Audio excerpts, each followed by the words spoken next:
Imagine a business that had $29 million in sales in 2009, $44 million in sales last year, $100 million in sales this year, and expects at least $150 million in sales next year. That business, the Wilmington film industry, is what we are going to discuss today, and we have a great panel to help explain it to us. To my immediate left is Tim Bourne, who has been involved with many major motion picture productions, including The Blind Side, Footloose, and Big. Next is Dan Brawley, who's the director of the Cucalores Film Festival, which starting tomorrow will host its 17th annual film festival in Wilmington. Next is Greg Prange, producer.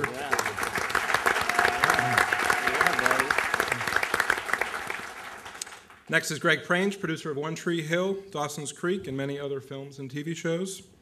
Next is Aaron Surrett, director of North Carolina's Film Office. And at the end is Bill Vassar, the top executive with Screen Gem Studio in Wilmington. If you could please help me welcome our panel.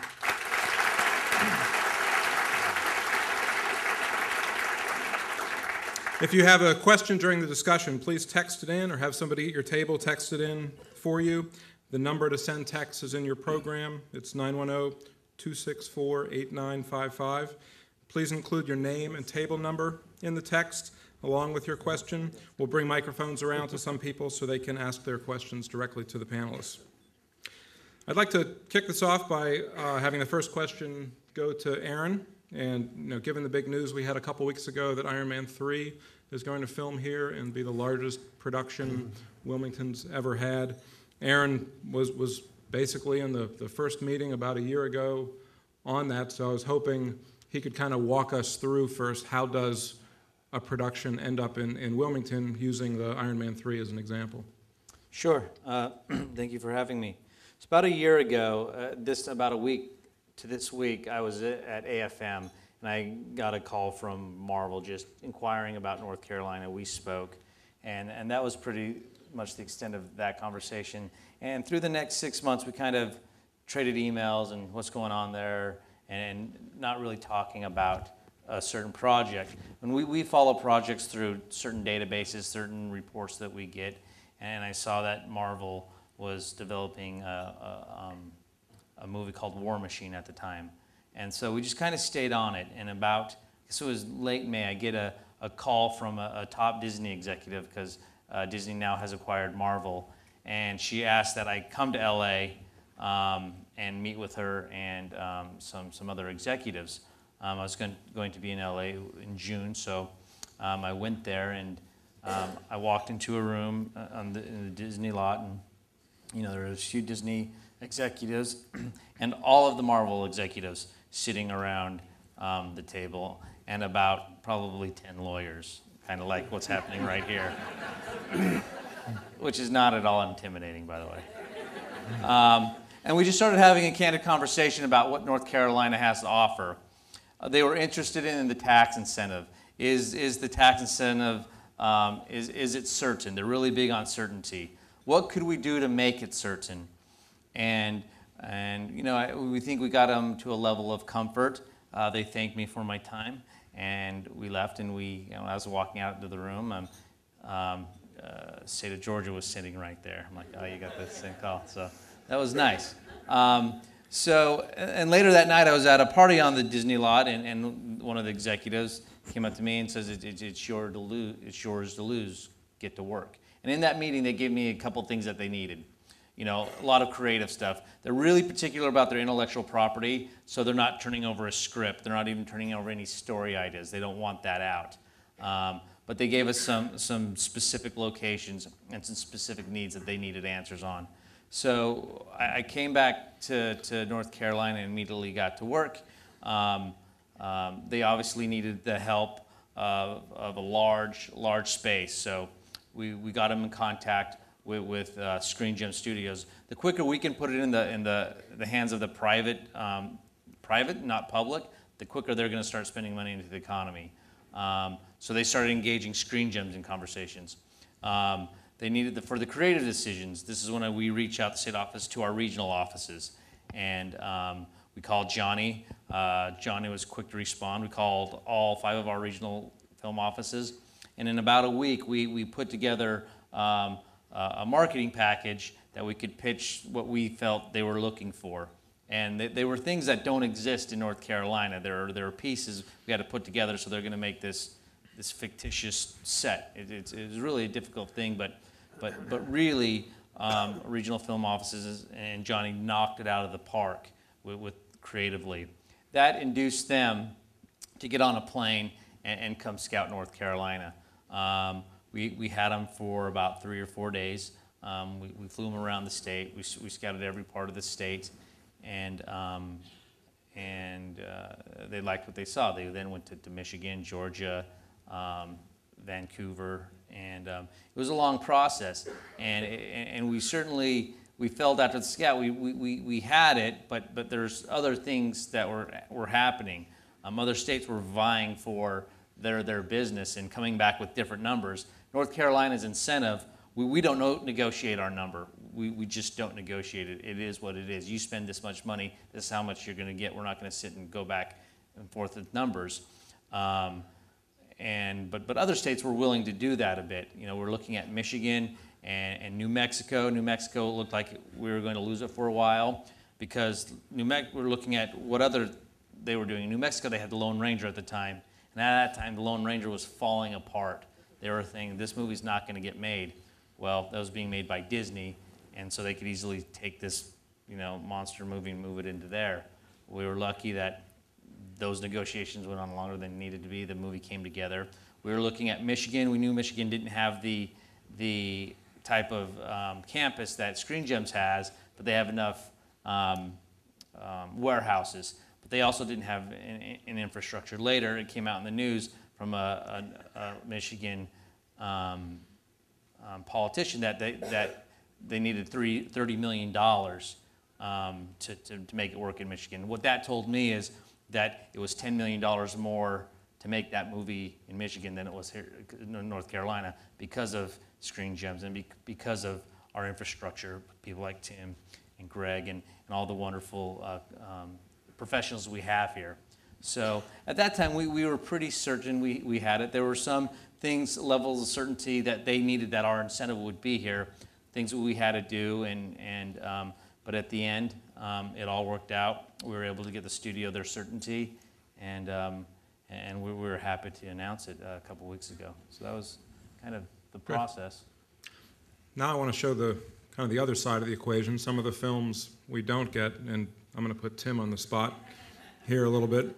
So if you don't know Tim lives in Wilmington. He's a member of the North Carolina Film Commission. Council. Council. One of his main duties is to work with major Hollywood studios and recommend where they should film. And correct me if I'm wrong, but that's rarely North Carolina. So I'd like you to kind of take us through your process and why it is you don't like us more. Well, thank you. I don't know I'd put it quite like that. Aaron has mentioned the word tax incentive a couple of times already. And when studio executives in Los Angeles get a script, back in the day, if it said the Empire State Building, you pretty much knew you were going to New York. If it said, it had to be very specifically to a place and you would go there. That's no longer the case. The first question they ask is, what state is giving what and how much and how secure it is? Aaron mentioned certainty, and that's a big thing.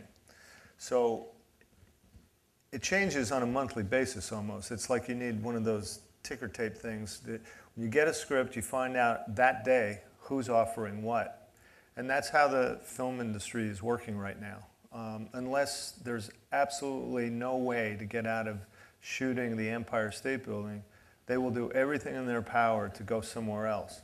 And right now, I think since 2001, I did a film in Atlanta, and since then I actually completed 7 other films in Georgia and scouted many more, specifically and only because of the tax incentive sweepstakes. It has nothing to do with the creative aspects of the film. It has everything to do with the financial impact and what will we get back. When I say we, I mean them, the studios. And It really is as simple as that. I shot a movie a while back called Mr. 3000. It was based around the Milwaukee Brewers baseball club. 60% of that movie was filmed in New Orleans because at that time Louisiana was the leader in incentives. Even though there was no crew there, it paid for us to bring crew there and put them up and give them cars and what have you, and we still came out on top. So it's for all those people, and people aren't making as many movies. Studios aren't making as many movies as they used to. They're being very careful, as I think they should, as we all are, on how they spend their money. And so there's less movies being made and a lot more attention as to what kind of return they're going to get for their investment. And this incentive thing is I mean, it almost is more important than the actual script itself. And I'm sad to say that that's the case, because I'm not, I don't think that that's where we began in the film industry. And I hope that eventually one day it'll turn around and go back to being more creative-based and financial-based. There's a lot of opponents to these incentives, and I understand where they're coming from. I personally don't, I don't care so much for the whole idea of incentives, but I do care that my friends that live in Wilmington, North Carolina get to stay here and see their kids when they go to sleep at night. And the only way that's going to happen is if we stay competitive. And the efforts that have been made, Johnny in particular, early on, in the early days, really put a lot of work into it. And that's why I think, there's still work to be done, for sure. But I think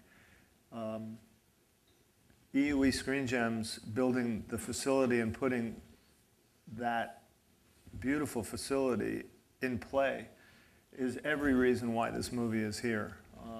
And they've invested in Wilmington. And I think if we make little improvements and tweak our program, then we will be back to being the #3 producer of films in the nation. We once were. I don't know if we still are. I know we weren't for a while, but hopefully we're going to climb back in. And unfortunately, if everybody else, Louisiana and Georgia in particular, are playing with the incentives, then I'm afraid I feel like we have to stay competitive. It's whether you like it or not. If we don't do that, we should let everybody know so that they can go ahead and sell their homes and go to places that they'll be able to work. The key is jobs and being able to kiss your kids goodnight, not having to be on the road. I'm on the road almost all the time. So it's great. As much as I don't like the incentives, I'm happy for Wilmington because the phone is now ringing again. So.